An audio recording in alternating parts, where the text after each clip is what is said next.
岁次丙午，天干属火，地支是午，为赤马年。生肖所属的流年运势是如何呢？在今年我们是子午相冲，是岁破之年。在这一年，属鼠的朋友会感觉仿佛站在人生的十字路口，前方迷雾重重，后方退路难寻。这时候属鼠的朋友是真的需要以超乎寻常的智慧跟定力来应对这个充满变数的一年。岁破当头，这个丙午年就犹如一艘小船在汹涌波涛中前行。这一年真的会让你感到前所未有的压力以及挑战，好像你每一步都走得非常的如履薄冰，格外艰难而今年你的本命宫里面还有灾煞、大号相继来造访，外方又有天狗、吊客、血刃、上门、凶星环绕。但是也不用太担心，远方也有天解星、将星、驿马星的吉星照耀，就像什么呢？黑暗之中有一盏明灯照亮你前行的道路。所以这一年属鼠的朋友，你要在动荡中寻找了安定，在变化中把握不变，以静制动，凡事三思而后行，这样就可以让你转危为安，平稳度过。记得人生没有过不去的坎，只有过不去的心。只要保持着我们心态的积极乐观与稳定，还有行事你要谨慎，可以化险为夷，化解你重重困难，而且迎来柳暗花明的状况。好，那么我们首先来看一下事业真的是需要特别小心了，因为今年的事业运属于逆水行舟，所以是说你要懂得以柔克刚。命中里面虽然有唐符这颗星来坐镇，唐符呢是象征着你权威跟领导力，然后呢你有天厨星的加持，表示在你的职业职场之中你会容易获得人脉跟资源。但是这些吉星的光芒却不容易的去怎么样去抵抗你今年逢到了岁破所带来的阴霾。所以在这一年属鼠的朋友会明显感受到你职场环境会有点动荡不安，可能是怎么样，公司有内部重组，也有可能是你的部门开始重新的整合，甚至是你行业的规范重体会整个大洗牌。这些变化带来给我们很多不确定性，所以说会让我们属鼠的朋友感到了什么焦虑以及迷茫。特别是什么时间点特别是在春分还有秋分前后这两个时间段是比较容易受到岁破星的影响，工作上会容易出现突发的状况，而且会让我们感觉到计划总是赶不上变化。我们今年本命星有大号星，这也是让我们这一年在事业上会需要投出更多的心力，但是我们投入多少的精神，投入多少心力，投入多少的努力，却不一定会有对等的收入，而且是还有可能面临到比较打折。所以这感觉怎么样呢？感觉就是我们有时候真的是竭尽全力，但是呢却事与愿违这真的会让人家感到很无力明明成功就在眼前，但在最后关头就容易出现变数，这种有点挫败感无力感会时常会发生。而外部也会有天狗星、月杀星的干扰，会容易招来小人暗中作梗，让你是非口舌不断。而且最差劲的是什么呢？我们可能会发现曾经的伙伴、同事是闺蜜兄弟，会在你关键的时候在后面明哲保身，甚至墙倒众人推，前面跟你握握手，后面跟你叉叉叉下毒手。这个职场上的一些冷暖变化，会让我们属鼠的朋友深刻的体会到什么叫做世态炎凉。但是你也不用灰心因为我们远方还是有吉星、驿马星的祝福，为我们属鼠的朋友打开另外一个变通之道。这一年我们可以多争取外出的去考察或者是出差这样子可以通过学习的一些新的经验来化解我们部分的这些岁破的压力。你只要动得越多你的岁破影响度就越少。我们可以在动中求稳，变中求静，是我们属鼠的朋友今年的一个在职场上很需要的一个大智慧。而如果我们却是怎么样呢？却觉得我过去就这样，我现在也就这样固守原地，但你可能错失一些转机本来可以是说可以让你换个方向，就更加百尺竿头，那就是因为你守在原地，导致呢你没有办法就是说换个环境换一个新的机会。而处于这种管理岗位的朋友今年你要去懂得什么呢？懂得是长风守拙的道理，不要太用权力去威慑他人。我们多做少说，以实际的成绩说话。在团队的管理里面要特别注意你利益的分配公平性不要厚此薄彼，导致因为你这些大小眼的问题，或者别人觉得你不公平，那么他在后面给你使一些小手段，那这个东西对他来讲影响可能不大，但是对你来讲你就可能要负全责，这个是一个很大的一个问题。另外，如果你是领导者，你要注意你要懂得去让利。让利是什么呢？就是呢，把一些功劳啊，或是一些成果啊、业绩啊，分给我们自己下面的人，让他们能知道啊，哎，你是愿意为他们付出的啊，你是愿意共享的，跟着你做啊，不要说有肉吃了，有汤喝呢就很重要的，这个是一个很重要的关键。而如果你在2026年呢，你想要创业或是转职啊，哎，你真的是要好想清楚了，除非你有十足的把握或充足的准备，否则你1000万、5000万、10000万的，你不要贸然行动。与其冒险开拓新领域啊，不如稳扎稳打啊，以现在有的基础上去寻求突破。记得一件事啊，有时候以退为进啊，以守为攻才是真正的智慧。当然，你在这边你可能会觉得，老师，你刚才不是说有机会你要去转吗？那是指你在原对地方啊，我们换个环境，争取出差，争取一些别人不做，但是你愿意去付出的事情，你并没有改变你的本质的状况之下啊，让你去做是可以的，这是一马心的力量。但是如果你要放弃现在所有的，我就去创业，或者是我就是另谋高就，那这个时机点不好，你并不是基于你现在的基础所做的改变，那么你就正面会迎接了你的税破上的压力。所以说，如果你真的要去干，硬要干，不管怎么样，我非干不可，你70%的概率你会输到脱裤。输到脱裤这还算好的，这只是赔光，你还没有道歉，对不对？7成里面剩下3成里面有2成会让你赔了夫人又折兵，啥都没有，还变成什么资产负债，从中产变成次贫，最后的1成呢，还有一半你还是持平，付出了白染一水，啥都没干成啊，就算干了，弥补回来你等于没干，那最后剩下的那个一半成里面的一半了，那么才是你胜利的机会。所以说啊，老师还是建议啊，成功机会不是没有，但是太低了，所以说你乖一点会比较好。所以在这一年啊，叔叔朋友在事业上要学会在压力中成长，在困境中磨练。每一个挫折其实都是我们成长的阶梯，每一次失败都是我们成功的铺垫。保持好多学习的心态，脚踏实地在你原地上做好了准备，未来你可以守得云开见明月。整体而言呢，事业运真的岁破之年小凶。接下来我们看一下财运方面啊，财运啊又守成为上，量入为出，是我们2026年啊，对我们叔叔朋友来说啊，是一个很重要的规范。这也是一个需要精打细算的年份。我们一般的正财啊，只要不要乱来，基本上还蛮稳定的。尤其是你有稳定的工作了啊，薪资收入可以维持，这是 OK 的。甚至呢，你可能还是因为有天厨星的加持，你是师字辈的，那么你可能会透过这些专业技能获得额外的一些收入，比如说你有会其他的一些社会性技能，或是你会 AI 啊，这个可能对你来说是一个比较好的帮助。但是这些收入啊，可能啊也不容易去抵消大号星所带来的额外支出，所以在这一年啊，属鼠的朋友会发现自己好像变成了一个怎么讲漏斗，钱进来的快，但是出去也很快啊，对不对？可能是突然的家庭开支啊，也可能是意外的医疗支出，甚至啊是有人跟你借钱，这些突如其来的一些开销啊，会让我们属鼠的朋友的财务计划容易产生了很多的变化，而税破的力量也会冲击我们的投资跟合伙还有借贷的相关问题。所以说，能的话不要投资，也不要合伙，更不要借人家钱。除非你借钱出去，你就确定我不要也没关系，我就当帮助你了，好吧？明着上你写借条，你签个借据，但实际上你不还我也认了。如果你有这样的想法，你再借，不然你就不要去干，好不好？另外一个部分呢，就我们刚刚说到了医疗或是意外事故，所以说记得你没有保险的，至少买个短年期的定期意外保险或是医疗保险，那是真的是比较好的。而且你别只考虑今年啦，说白了。赤马红羊年它是一体的，所以说赤马年是岁破，红羊年对你来说是刑克。老师推出这个视频啊，是2025年的9月啊，提前半年啦，甚至1年半了，跟你说了，如果你没有预先准备啊，出事了，不要觉得老天对你不公平，他已经让你看到我的节目了，你还没去做准备，你真的是自找的。好吗？保险这玩意啊，说实在它是很奇怪的，你买就不出事，你不买或者是买了断保，你就很容易出事。所以说花点小钱。避免大灾啊！这老师把这一段放在财运里面说的重点就是，保险它是一个很划算的杠杆投资。如果你已经买好了，你接意外险或是医疗险，那就没事啊。但是如果没有，你赶快去做，老师先给你提醒了。而如果其他的重大财务决定啊，你不要在这2个时间点去做这些事情，你容易做错的决定。而日常生活中啊，你要防范被人家诈骗啊，重要的财物啊，或是你自己的存款啊，不要让别人知道。不怕贼偷，就怕什么？就怕贼惦记。而在投资方面呢，今年尤其需要保持清醒的头脑，股票啊、虚拟货币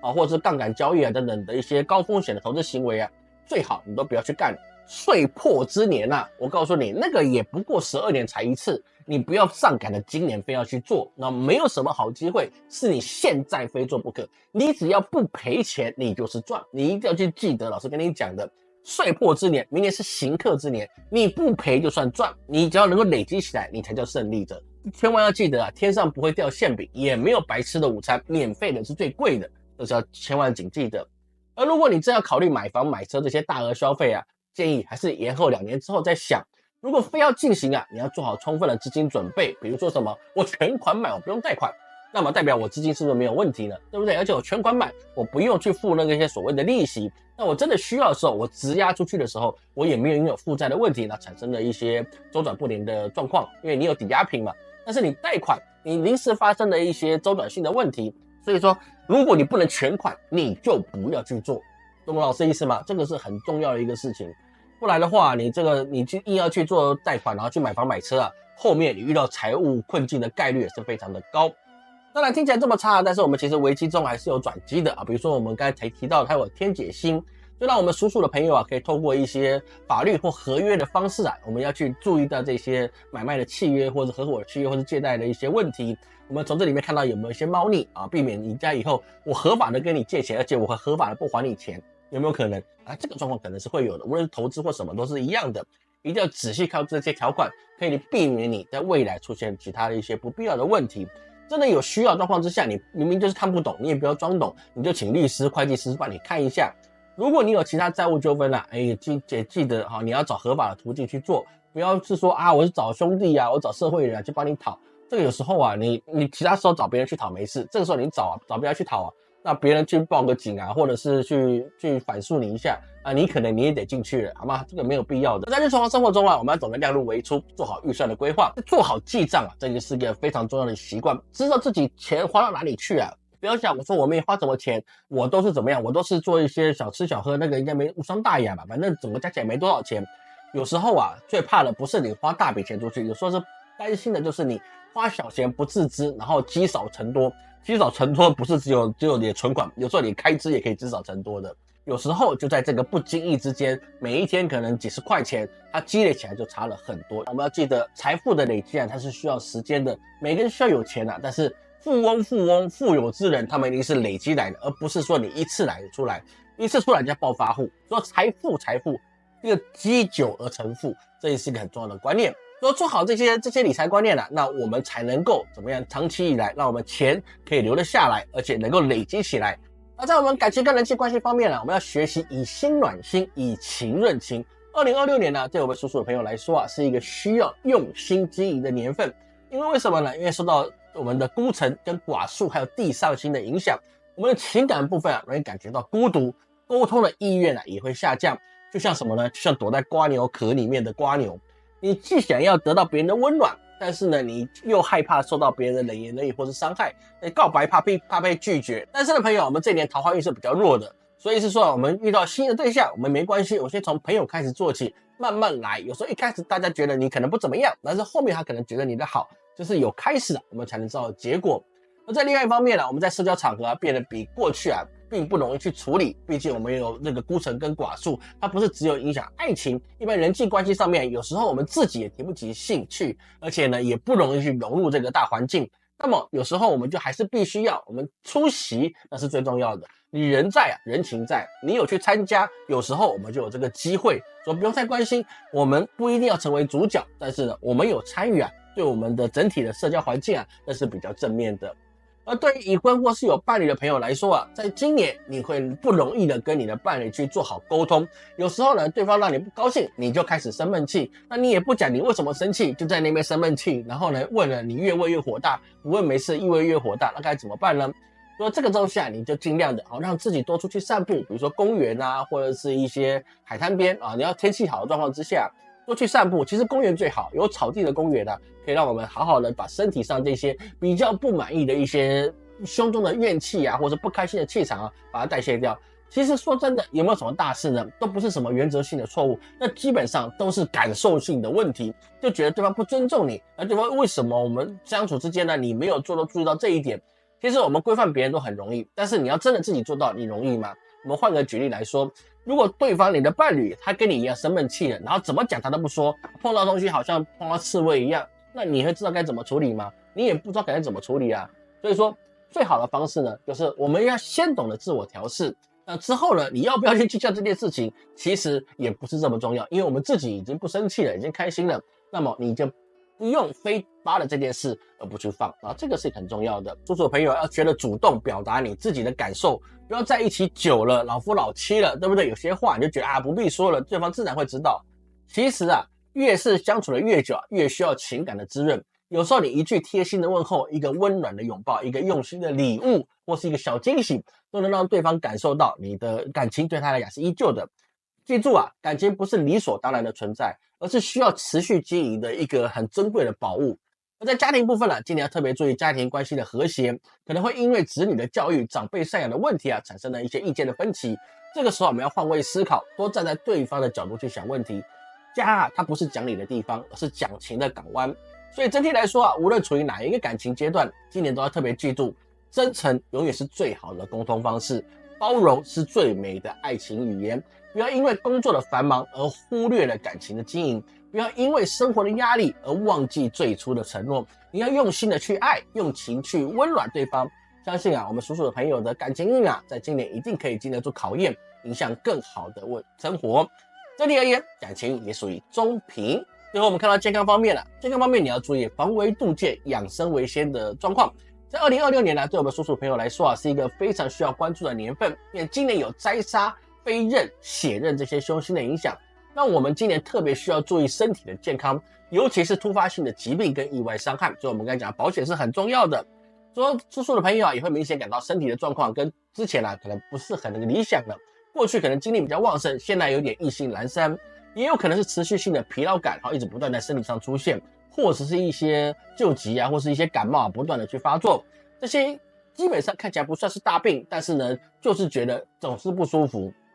所以说啊，我们还是要去注意养生，睡眠这也是要充足的。烟酒你是特别要去减少了，这个是一个很重要的，尤其是今年不能熬夜，岁破之年啊，对你的心血管系统啊是一个非常大的压力，而心血管刚好是今年需要特别关注的部分。尤其是啊，你平常如果是工作压力大、生活不规律的，要特别注意血压跟心脏的健康，容易会有心悸，甚至呢，你可能有过去生活状况真的长期是不好的，你有可能会心肌梗塞一些问题会出现啊！不要开玩笑，这个问题是很严重的。发现不舒服啊，第一个你要赶快去就医，第二个你一定要改善你的作息，日常生活要保持适度的运动啊，避免太剧烈的运动，运动刚好就好，不要太剧烈的。比如说竞技性的一些运动项目啊，比如说你去蹦极，对不对？或者是你去那些冲浪啊，这些东西都要特别小心温差跟安全，还有你自己的精神能不能承受住。而在另外一个层面呢，我们还有天哭星跟吊克星，也会让我们的心灵的健康需要特别的关注的。因为我们会发现今年会比自己在过去的时候啊，还要容易感到情绪的波动，或是低落。比如说会容易产生一些失眠啊，或者是想到就吃不下的问题。这些心理上的不安啊，跟不舒服啊，如果我们没有好好的把自己调试到啊，可能会进一步变成一些焦虑或是忧郁症的状况啊，中国叫做抑郁症的状况。所以说还是要记得，我们尽可能的要让我们可能至少每一周去2天的公园那边去散步，让自己的心情能够透过散步的状况，能够得到很好的解脱。记得去公园不要半夜去就是一般来讲，要么就清晨要么你就是傍晚在那个时间点会让我们的精神压力会比较好，在那个环境中去释放。那看一些别人在运动别人跑步我们只要欣赏人生百态，有时候我们自己的问题也会感觉到变小了那么一点。而今年你也要注意到饮食平衡避免过度饮酒，毕竟你是岁破之年，记得岁破之年。避免过度饮酒，少吃高油高盐的食物，这对你的心脏血管非常不好。不要熬夜，不要熬夜，不要熬夜，事情永远做不完。你越熬，你没办法从你熬夜带来成果可以抵得过你身体伤害的一个状况。尤其是如果你有慢性病的，今年你一定要注意作息，而且是按时服药，定期的复查。不要因为感觉好像没什么问题了，然后我们就算了，就先停了，以后再说。也不要去想说有没有什么偏方把该开给你的药你不吃，无论中药或西药，开给你药不吃，然后反而用其他东西来去顶那个是不行的。还有今年我们毕竟有岁破还是很严重的，是需要我们的出入交通安全，避免了酒后驾车而且疲劳驾驶。所以说你要去记得啊，这个人生里面啊，健康是1，其他后面都是0。你没有健康的身体，没有健康的心灵，一切都无从谈起。要学会在今年岁破之年放慢脚步，给自己更多的关爱，定期的检查，买好保险，适当的运动，合理的饮食，对自己好一点，那你才有未来进步的本钱。所以说整体而言呢，健康运属于小凶。那么整体来说，2026年丙午年对我们属鼠的朋友来说是一个充满挑战的年份。但是啊，其实你要去明白，每一次挑战都是成长的机会，每一次的困难都是磨练的一个基础。所以虽然岁破当头啊，很多事情并不能如我们所意可以顺利的把它结束，但是呢，我们的心态好，我们懂得谨慎行事，那么我们遇到这些所有的变化，我们以静制动，心态良好，什么都好；心态不好，风吹草动都可以让你感觉到天崩地裂。凡事要三思而后行，以谦和之心啊去应变这些变局。人生没有过不去的坎，只有过不去的心。老师一开始跟各位去讲过了，保持你的善良，保持你的耐心，保持你的正面的一些心态，那么一切都会越来越好。岁破之年为什么12年才一次？当然是因为我们会风水轮流转，总是有好跟有坏。但是其实就是每12年我们都要体检自己一次，我们的环境是不是变化，我们的整体的能力是不是该改善。世界上从来没有一成不变的事情，只有一个事情是一成不变的，就是我们只要出生必然会死亡，其他没有什么是不变的，你知道吗？就连太阳每一天升起的角度都不会一样，那有什么事情我们必须坚守而不能弹性的变化呢？好，感谢各位今天的收看，祝各位2026年平安稳定，事业发达，生意兴隆，财源广进。我是陈老师，我们下次见。